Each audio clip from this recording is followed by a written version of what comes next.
Selamat datang di channel Gogoyan. Subtitle tersedia dalam beberapa bahasa. Silakan aktifkan subtitle sesuai kebutuhan atau tuliskan di kolom komentar. Video ini adalah kelanjutan seri Segel Waktu. Episode sebelumnya tersedia di deskripsi. Semoga hari kalian menyenangkan dan cerita ini dapat menemani waktu kalian.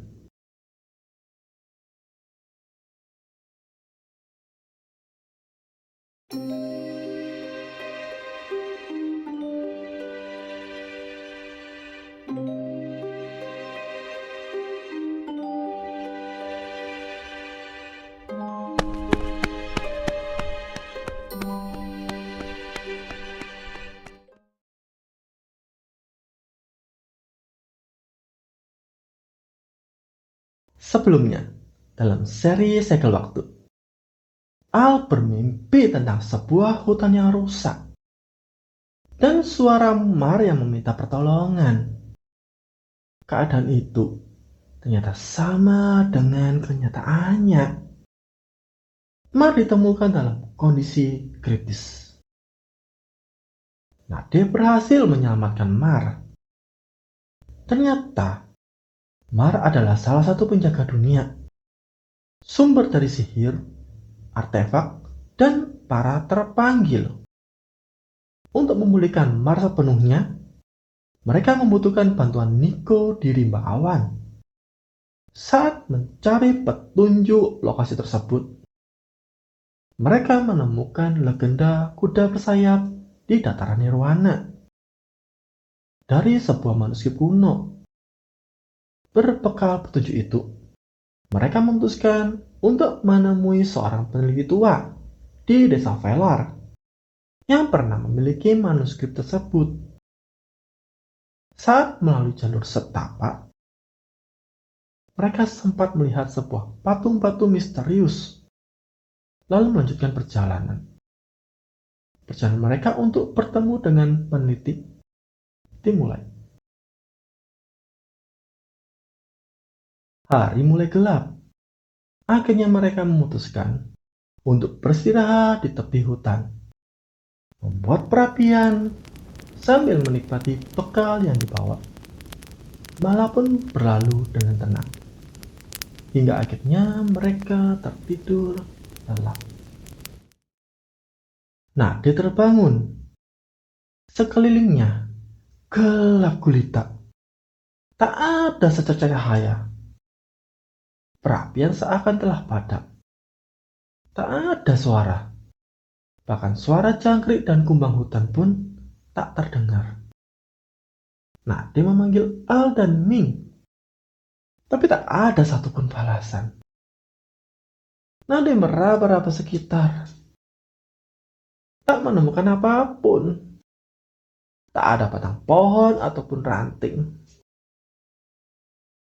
Nade bangkit, lalu melangkah. Namun tak tahu harus ke arah mana. Semakin lama, perasaannya semakin tidak nyaman. Seakan ada sesuatu di dekatnya. Terdengar suara lirih dari kejauhan. Tolong, tolong. Nade menoleh ke arah sumber suara. Tapi tak ada terlihat apapun. Tolong, tolong. Suara itu terdengar semakin jelas dan dekat. Tapi dari arah berbeda. Tetap tak terlihat siapapun. Nade mencoba memperhatikan sekeliling. Perlahan, kabut muncul di dekatnya. Dari kabut itu muncul kepala patung. Tolong! Nade! Nade! Suara Ming membangunkan adik. Nade terbangun dengan perasaan takut sambil menutupi wajah dengan kedua tangannya. Perapian masih menyala. Al dan Ming memandangnya dengan cemas. Oh, baik saja, tanya Al dengan nada pelan. Nade perlahan menurunkan kedua tangannya. Setelah menyadari bahwa semuanya aman, Nade duduk dengan tenang, lalu terdiam sesaat. Aku tak tahu, mimpi itu sangat menakutkan. Rasanya begitu nyata, sahut Nade yang kemudian menceritakan isi mimpinya. Di pagi hari itu, mereka bersiap melanjutkan perjalanan. Namun Nade ingin menemui Mar untuk menanyakan perihal mimpinya. Demi menenangkan Nade, Ming meminta bantuan Sil untuk menuntun mereka ke pohon kuno terdekat. Di sana, mereka bertemu dengan Mar. Lalu Nade menceritakan mimpinya. Mar menjelaskan bahwa itu bukanlah mimpi biasa, melainkan panggilan hati dari para korban kutukan. Salah satunya adalah sosok patung yang mereka temui kemarin. Tempat tinggal mereka ada di dalam hutan. Tak lama kemudian, Mar menghilang. Nada akhirnya memimpin perjalanan kembali ke patung itu, peduli terhadap nasib para korban. Mereka berjalan perlahan memasuki hutan, diliputi rasa takut. Tetap waspada terhadap sekitar. Mereka berjalan cukup jauh ke dalam hutan. Jalan setapak terlihat mulai melebar. Tak jauh, terlihat beberapa bangunan berbentuk rumah kayu. Dari rimbunan pepohonan, sinar matahari menerangi pemukiman kecil itu. Tempatnya nyaman, tapi sunyi sekali. Di tengah pemukiman itu, ada perapian yang cukup besar. Tak terlihat api, tak ada asap, tak terdengar suara apapun. Saat mereka sudah dekat dengan pemukiman itu, terlihat beberapa patung di antara bayangan rumah. Ada patung besar, ada patung kecil. Bentuknya berbeda-beda, tapi ekspresinya sama. Ketakutan. Apakah semua patung ini adalah korban? Tanya Nade melihat kengerian itu. Di dalam sebuah rumah, terlihat dua patung sedang berpelukan. Sebuah patung wanita terlihat melindungi anaknya dengan keadaan menjerit. Sebuah patung kecil dalam dekapannya yang bersembunyi. Beberapa waktu berlalu. Dari dalam hutan, terdengar suara anak kecil sedang menangis. Al dan Nade menelusuri arah suara itu. Sambil berjalan perlahan, tak waspada. Sedangkan Ming mengamati pemukiman tersebut untuk mencari korban yang selamat. Mereka berjalan agak jauh ke dalam hutan. Terlihat seorang anak laki-laki berdiri di sebuah pohon besar yang tinggi. Dia sedang menangis. Mukanya tertutup kedua tangannya, menempel pada pohon. "Apakah kamu baik-baik saja?" tanya Nade dari kejauhan. Tapi anak itu tetap menangis. Al berjaga di tempat, sedangkan Nade mendekati anak itu. Nade berjongkok di samping anak itu sambil memegang pundaknya. apakah kamu baik-baik saja? Tangis anak itu mereda. Perlahan menoleh ke arah Nade. Wajahnya dipenuhi air mata. Siapa kamu? Jawab anak itu. Nade belum sempat membalas. Perlahan anak itu mengulurkan salah satu tangannya ke arah Nade.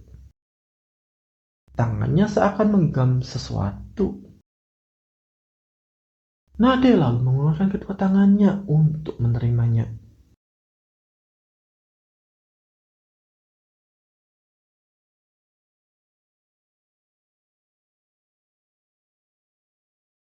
Tak ada yang diberikan.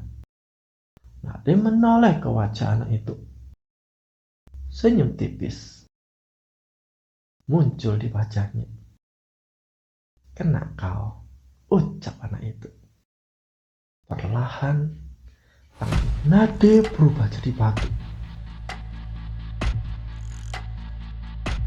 Perubahan itu menjalar ke lengan hingga ke seluruh badannya.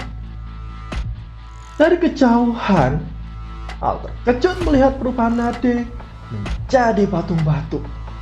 Al seketika berlari mendekati Nade sambil berteriak, "Nade!" Anak itu pun langsung pergi menjauh sambil tertawa. Kena satu lagi.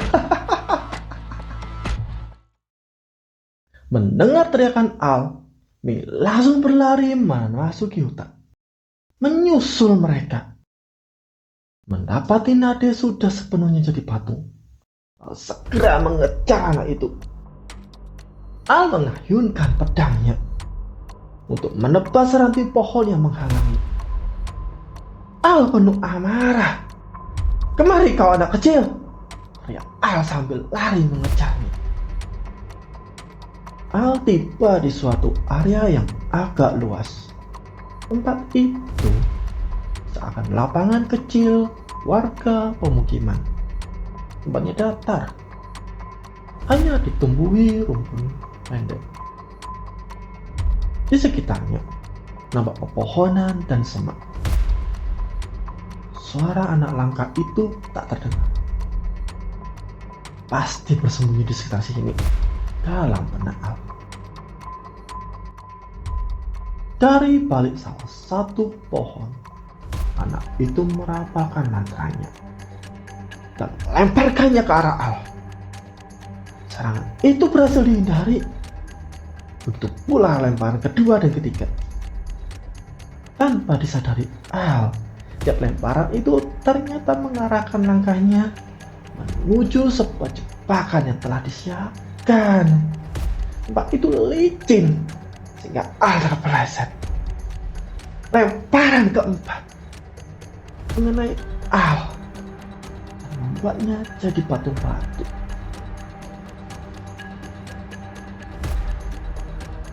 Mi yang baru saja tiba di lokasi langsung merinding ketika lihat kengerian itu. Anak itu menoleh ke arah Mi sambil tersenyum sinis. Sudah kena dua, tinggal satu lagi. Mi segera berbalik dan berlari. Langkahnya tergesa-gesa sambil menghindari lemparan anak itu. Pandangan Ming tidak fokus. Sesekali dia melirik ke belakang. Hingga di depannya ada sebuah batang pohon tumbang. Dengan sigap melompatinya. Di baliknya banyak ranting dari pohon tumbang itu.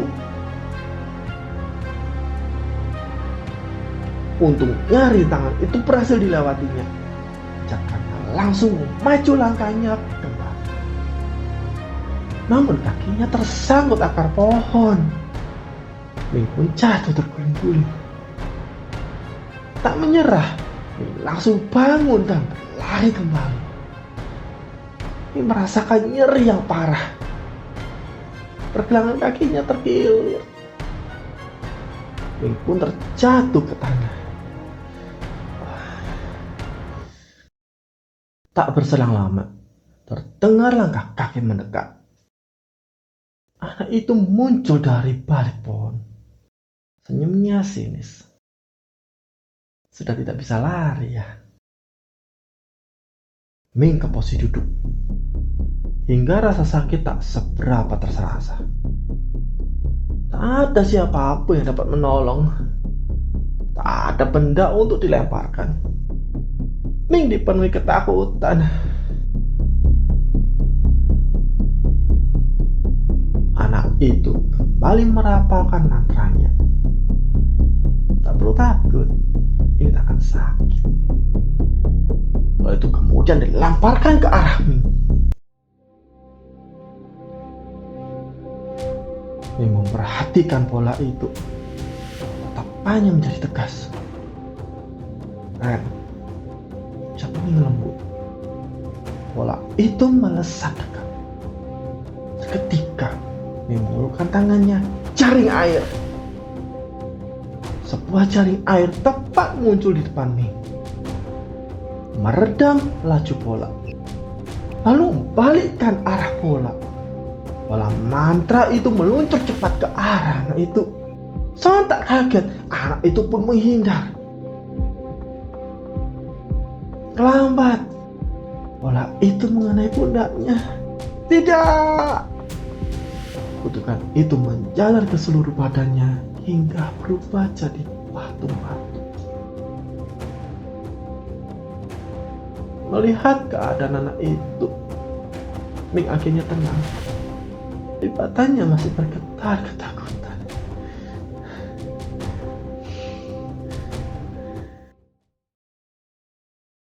Setelah memastikan keadaan aman, Ming kembali ke pemukiman.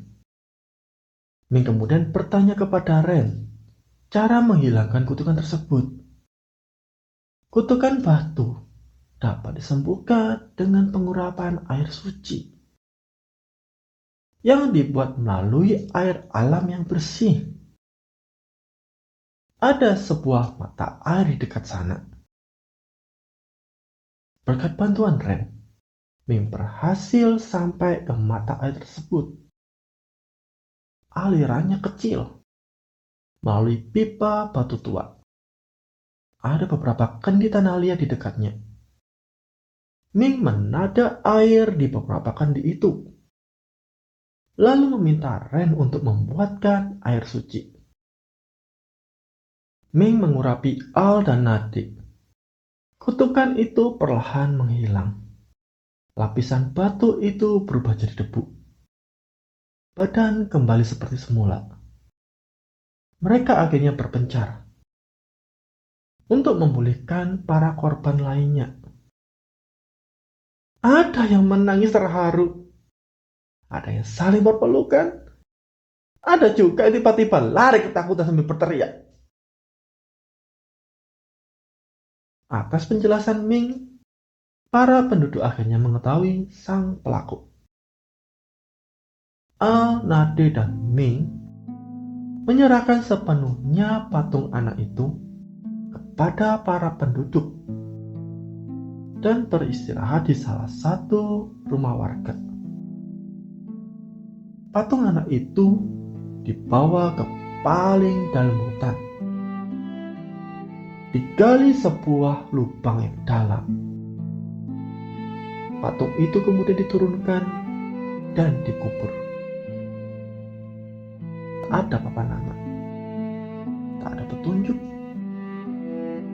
Mereka hanya berharap mimpi buruk itu tak terulang kembali. Hari mulai beranjak sore.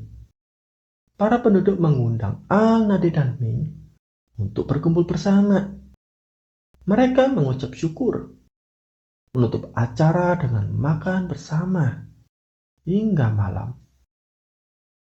Perapian desa itu menyala terang. Ada yang menari, ada yang berbincang-bincang. Tak ada yang tahu berapa lama kutukan itu berlangsung. Sementara itu, rombongan kerajaan akhirnya tiba di hutan tersesat. Namun, hutan yang sebelumnya dilaporkan rusak telah kembali seperti semula. Tidak ditemukan tanda-tanda kerusakan yang sempat terlihat dari kejauhan. Menurut laporan para penjaga yang bertugas di sana, 3 orang terlihat meninggalkan daerah itu ke arah barat. Tak lama setelah hutan kembali pulih, sang tabib kembali ke kerajaan bersama beberapa pengawal untuk segera merawat putra mahkota. Sedangkan sang jenderal dan pengawal lainnya bergegas ke arah barat. Keesokan paginya, Al-Nade dan Ming berpamitan dengan para penduduk dan melanjutkan perjalanan. Perbekalan mulai menipis, tapi Ming tak mau membebani warga desa. Mereka beristirahat sejenak sambil melihat peta yang dibawa. Ada sebuah desa tak jauh dari sana. Mereka pun mengubah arah menuju desa tersebut untuk membeli perbekalan. Hari sudah sore. Langit berwarna sedikit kemerahan. Desa tujuan pun sudah dekat dan tampak dari kejauhan. Saat dekat dengan pintu masuk desa, terlihat seseorang berlari melewati mereka. Berpakaian serba hitam. Sebuah tas kain kecil tergantung di bahunya. Sedang berlari dari arah desa. Mereka sempat memperhatikannya sesaat, namun kemudian mengabaikannya.